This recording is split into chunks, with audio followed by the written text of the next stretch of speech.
The piece of paper slid across the cold glass table, stopping right in front of my hands. Brenda from Human Resources folded her arms across her chest. "Accept the 58% pay cut," she stated, her tone entirely flat. "Or we will find someone who will." I stared down at the bold black numbers. Elena leaned in close. She had no business being in this building, let alone this meeting. But she sat in the executive chair like she owned the place. "You have to make a sacrifice for the family," she whispered, her lips curling into a sharp smirk. "Marcus needs a real salary." My throat tightened. I pressed my fingernails deep into my palms, forcing my chest to rise and fall in a slow, even rhythm. I grabbed the edge of the table, pushed my chair back, and stood up. I locked eyes with my sister. "I need 24 hours. The glass door clicked shut behind me. I walked straight to my desk, the hum of the office buzzing in my ears. I am Maya, 34 years old, raising 2 boys on my own, and until that exact minute, I was the strategic accounts lead for this company. I built this entire department from scratch. A decade ago, it was just me, a cheap laptop, and a kitchen table covered in sticky notes. Now, this division brings in 8 figures a year. While I was pulling 80-hour weeks and missing my kids' soccer games, Elena was busy finding herself. I funded her 6-month spiritual retreats in Bali. I paid off Marcus's mounting credit card bills when his third fake startup inevitably collapsed. They lived in a reality funded entirely by my exhaustion, and Elena always had the perfect weapon to keep the money flowing. She used a 15-year-old favor like a loaded gun. Back when we were teenagers, she dropped out of community college. She claimed she did it to help our mother pay the bills so I could finish high school. In reality, she just hated studying. But she spun that dropout story into a lifelong martyrdom. She branded it as her ultimate sacrifice. Every time she needed cash, every time Marcus needed a bailout, she pointed that invisible gun right at my head. The words were always the same. "You owe me, Maya. I gave up my future so you could have yours." She turned family loyalty into a predatory loan, one with an interest rate I could never finish paying off. The parasite does not just feed on you. It convinces you that you deserve to be eaten. I used to believe her. For years, I wrote the checks with a heavy, suffocating weight pressing down on my chest. I let her guilt trip me into silence. But standing there, looking back through the glass walls of the conference room, the weight utterly evaporated. I watched Marcus spin around in my executive chair, laughing with my sister. My jaw clenched, but a sharp, absolute clarity settled over my mind. They thought they owned me because of an ancient, fabricated debt. They thought my silence was submission. They did not realize the guilt was gone. I was done paying for a future she threw away herself. The next morning, the pen glided across the contract. 58% of my livelihood, erased in a single stroke of blue ink. I handed the paper back to Brenda. She gave me a tight, victorious smile. I simply nodded, turned on my heel, and walked out. 10 minutes later, the sound of loud, echoing laughter drifted from the break room. I stopped just outside the doorway. Elena and Marcus stood by the espresso machine. Marcus held a ceramic mug like a trophy, leaning back against the counter. Elena traced the rim of her cup, grinning. She folded so fast. Elena scoffed, her voice carrying clearly down the hall. "I told you she would. She has a mortgage. She is trapped." I pushed the door open. The laughter snapped shut. They both stiffened, exchanging a quick, nervous glance. I ignored Elena. I walked straight up to Marcus and dropped a heavy, thick folder onto the counter. The loud smack made him flinch. "Transition documents," I said, keeping my voice perfectly level. "And the quarterly financial projections. They need the acting head's signature by noon to clear compliance." Marcus puffed out his chest, desperate to look like he belonged in that expensive suit. He opened the folder. His eyes immediately darted to the summary page. He ignored the client retention metrics. He ignored the operational budgets. He hunted for one specific line, the revenue column. I had spent the entire night re-engineering those projections. I aggressively inflated the short-term revenue numbers, pushing them right to the absolute limit. I tied those metrics directly to the corporate incentive structure. Hitting those specific targets triggered an automatic $50,000 new leadership bonus. Marcus traced the inflated number with his index finger. A greedy hunger flashed across his face. The promise of free money washed away any lingering caution. He flipped straight to the signature page. He bypassed 40 pages of dense, highly technical financial disclosures. He skipped right over the massive, toxic tax liabilities I had buried deep in the fine print. Underneath those glowing revenue numbers, the division was fundamentally broken. He grabbed a pen from his pocket. He asked absolutely nothing about the data. He just scribbled his signature directly on the Sarbanes-Oxley compliance line. Under federal law, Signing that specific document means the executive assumes absolute, personal, criminal liability for the accuracy of every single number on those pages. He shoved the folder back toward me, a smug, arrogant grin spreading across his face. He thought he just secured $50,000. He actually just signed his own federal indictment. I walked right back to Brenda's desk and dropped a single sheet of paper over her keyboard. My resignation. Effective immediately. I left my plastic keycard next to her mouse and walked out the front doors. I drove straight to Stormwell Dynamics, the largest rival firm in the city. By 2 o'clock, I was sitting in a leather chair in their executive suite, signing a contract that doubled my original salary. My personal phone buzzed on the glass table. A massive group text from Elena to every aunt, uncle, and cousin in our family tree. She played the victim perfectly. She called me a traitor. She typed out a long, dramatic paragraph about how I abandoned my own flesh and blood in their hour of need. To twist the knife even deeper, an automated email from Brenda popped up seconds later. My final 3 months of earned commissions were officially frozen, pending a transition audit. Elena thought she had won. She thought cutting off my last paycheck would starve me out and force me to come crawling back to her, begging for scraps. She was probably throwing a victory party in my old office right at that moment. She had no idea the floor was already caving in beneath her feet. At 9 o'clock the next morning, my new desk phone lit up. It was Harrison, the chief executive officer of Vanguard Logistics. 10 minutes later, Sarah from Apex Tech called. By lunchtime, my top 5 clients had officially terminated their contracts with Marcus and Elena. Millions of dollars in annual revenue, wiped off their books in under 4 hours. Elena genuinely believed that stealing my title meant she owned my success.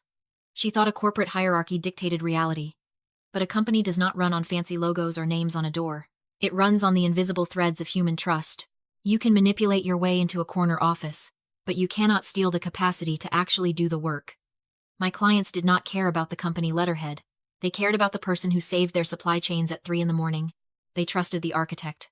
Elena stole the blueprints, but she had absolutely no idea how to build the house. And without me holding the foundation together, the walls immediately started coming down. I compiled a single, encrypted file and sent it straight to the company's external audit firm and the board of directors. The dossier contained everything: the inflated revenue projections, the deliberately hidden tax liabilities, and a high-resolution scan of Marcus's signature on the federal compliance forms. 72 hours later, the trap snapped shut. The board of directors bypassed management entirely and triggered an immediate, company-wide internal lockdown. Every executive financial account froze instantly. Marcus was standing at his desk, frantically hammering his mouse, trying to push his $50,000 bonus into his private checking account before the system locked him out. He failed. The chief executive officer walked straight into the department, flanked by 2 stone-faced corporate security guards. Marcus froze. The blood drained from his face, leaving his skin a sickly, pale gray. Heavy drops of sweat pooled in the deep creases of his forehead. His hands trembled so violently he knocked a penholder off his desk. It clattered loudly against the floor, but nobody else moved a muscle. "It was Elena," Marcus stammered, his voice cracking into a high, pathetic whine. His eyes darted wildly around the room, desperate for a lifeline. "She told me to sign it. She made me do it." Brenda practically lunged out of her cubicle.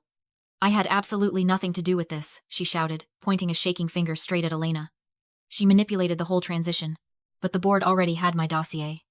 That file included Brenda's own time-stamped email threads, irrefutable digital proof she conspired to falsify my performance reviews just to justify the initial pay cut. The chief executive officer dropped a thick stack of papers directly onto Marcus's keyboard. "The signed compliance forms. You are both terminated. Effective instantly," he stated, his voice cutting through the room like a blade. "And corporate counsel is handing these documents directly to the federal authorities." The entire floor went dead silent. Dozens of employees simply stared. Nobody typed. Nobody breathed. The security guards grabbed Marcus by the elbows and marched him toward the elevators. Brenda followed, sobbing uncontrollably. Her entire career and human resources license permanently destroyed in a matter of seconds. Elena stood frozen in the center of the room. Her mouth hung open. She looked around, but nobody offered her an ounce of pity. She was left standing entirely alone, surrounded by the wreckage of her own greed. Weeks passed. Marcus needed a high-powered defense attorney to avoid a federal prison sentence. Retainers require cash. Elena drained her entire savings account to keep him out of a holding cell. She missed 1 mortgage payment, then 2, then 3. The bank moved fast. They pushed the family home into a public foreclosure auction. My new contract at Stormwell Dynamics included a massive, Six-figure sign-on bonus. I wired the exact amount to a corporate real estate broker. I bought the property for cash under an anonymous limited liability company. Elena walked into the local bank branch yesterday morning. She demanded a home equity line of credit to pay Marcus's remaining legal bills. The loan officer stared at his computer screen. He informed her, in a flat voice, that the house was auctioned off 48 hours prior. She drove straight back to the house. I was already standing on the front porch. She marched up the driveway, her face flushed red with absolute panic. She demanded to know what I was doing on her property. I handed her a single piece of paper, the official eviction notice from the new property management company. She stared at the corporate name printed at the top of the page. The blood drained from her cheeks as the reality finally clicked. She looked up at me, her hands shaking. "You are making me homeless," she whispered. I looked right into her eyes. My voice remained perfectly steady. "I am not making you homeless, Elena. I am just letting you live in the exact world you built for me." I stepped inside the house and shut the heavy wooden door. 3 months later, the heavy wooden gavel cracked against the sounding block. The federal judge sentenced Marcus to 4 years in a minimum security correctional institution for corporate fraud and willful tax evasion. The court also slapped him with a mandatory restitution order of exactly $50,000. His professional life evaporated instantly. Elena tried to show her face at our usual Sunday church service the following week, desperately expecting a wave of sympathy. Instead, the congregation simply stared. The women she used to gossip with turned their backs. The pastor gave her a tight, polite nod and walked right past her pew. Her reputation, the only currency she ever truly valued, was bankrupt. Just last Tuesday, a thick envelope arrived in my new mailbox. The return address was a cheap apartment complex on the very edge of town. I recognized Elena's jagged, rushed handwriting immediately. The first page was covered in dramatic, tear-stained ink. She wrote about our shared blood, about our mother, about how I needed to find it in my heart to forgive her, because family is forever. A year ago, a letter like that would have kept me awake for a week, drowning in manufactured guilt. Today, I read the first paragraph, folded the paper perfectly in half, and dropped it straight into the kitchen trash can. My pulse stayed completely steady. The absolute silence in my chest was the ultimate proof. The chains were gone. My weekends look entirely different now. I hosted a backyard barbecue yesterday afternoon. The patio was full of my colleagues from Stormwell Dynamics, the loyal clients who followed me through the fire, and my 2 boys running wildly through the grass. My guests brought food, shared stories, and helped carry the empty plates inside. We laughed until the sun dipped below the tree line. I am finally surrounded by people who respect my boundaries, people who value my presence instead of constantly calculating my financial worth. Blood simply dictates your starting point in life. It does not dictate your destination. My house is filled with a bright, quiet peace. People constantly preach about the sunk cost fallacy in business. They advise you to quickly cut your losses on a bad investment. Yet, society refuses to apply that exact same logic to family. We let people who share our DNA treat us far worse than total strangers simply because of the sheer amount of time we have already invested in them. We accept unacceptable behavior, calling it loyalty. If you take anything away from my experience, let it be these 3 rules. Rule number 1. The absolute trust monopoly. Corporate titles can be stolen. Corner offices can be reassigned to the loudest voice in the room. But your competence, your work ethic, and the way you make people feel cannot be hijacked. You are the sole architect of your reputation. Rule number 2. Compliance is a highly effective weapon. True retaliation is not screaming in a hallway or throwing a coffee mug at a wall. True retaliation is stepping entirely out of the way and letting arrogant, greedy people sign their own legal destruction. Let them be the enthusiastic authors of their own ruin. Rule number 3. The true price of a favor. If someone uses a past sacrifice as a weapon to demand your lifelong submission, it was never a favor. It was a trap. It was a predatory loan designed to keep you in emotional debt forever. Pay it back in your mind, and cut the tie permanently. This morning, I woke up long before the alarm. The house was perfectly quiet. I poured a hot cup of coffee, stepped out onto the back porch, and watched the sunrise paint the sky. For the first time in a decade, there was zero guilt resting on my shoulders. I am Maya, and I am finally the owner of my own life. Have you ever been the anchor for someone secretly trying to sink your ship? Tell me your story in the comments. I read every single one. You are sitting there yelling, why on earth did Maya wait 10 years to fight back? Why did she pay for her sister's expensive Bali retreats? Why did she bail out Marcus when his third fake business completely collapsed? You are probably thinking, how could someone so incredibly brilliant in the corporate world be so blind in her own family? Let me stop you right there. Maya was not weak, and she certainly was not stupid. She was trapped in something psychologists call intermittent reinforcement. I like to call it the slot machine effect. Think about how a casino works. If a slot machine just took your money and never paid out a single dime, you would walk away after 2 tries. But toxic family members are much more calculated than that. They do not just abuse you every single day. Every once in a while, they give you a tiny crumb of validation. They smile at dinner. They bring up a fond childhood memory. Or they remind you of that one major favor they did for you 15 years ago. They keep you pulling the lever, draining your emotional and financial bank accounts, while you desperately hope that this time, you will finally hit the jackpot and win their genuine love. But let us talk about what happened when Maya finally woke up and walked away from the casino. She gave us an absolute masterclass in financial self-defense. She did not just get mad, she got incredibly strategic. Let us break down her smart moves. First, we have the audit strategy. Scammers, narcissists, and lazy opportunists absolutely hate details. They only see the shiny prize at the end of the tunnel. By inflating the short-term revenue to trigger a $50,000 bonus, Maya weaponized Marcus's own greed against him. She knew a guy like that would never read the fine print. When he blindly signed those federal Sarbanes-Oxley compliance forms, he legally locked himself in a cage. Second, building the case. Notice how Maya did not just cry to the chief executive officer or throw a tantrum in the hallway. She built a bulletproof, encrypted dossier.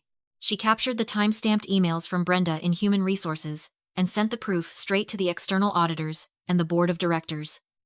In the real world, tears do not win corporate battles. Ironclad receipts do. Finally, the buyout. When Marcus drained Elena's savings and the bank foreclosed on the family home, Maya used her massive 6-figure sign-on bonus to buy the property for cash through an anonymous limited liability company. She did not just buy a piece of real estate. She invested in her ultimate freedom and permanently flipped the power dynamic. Here is the final verdict. Your self-worth is not determined by how much financial abuse you can endure from the people who happen to share your last name. You are allowed to close your wallet. You are allowed to let them face the consequences of their own actions. If you are currently funding the lifestyle of someone who treats your generosity like an obligation, it is time to permanently shut down the bank. Have you ever had to financially or emotionally cut off a toxic person in your life? I want to hear your story. Drop it in the comments below, and do not forget to hit subscribe for more street-smart strategies to protect your peace, your mind, and your money.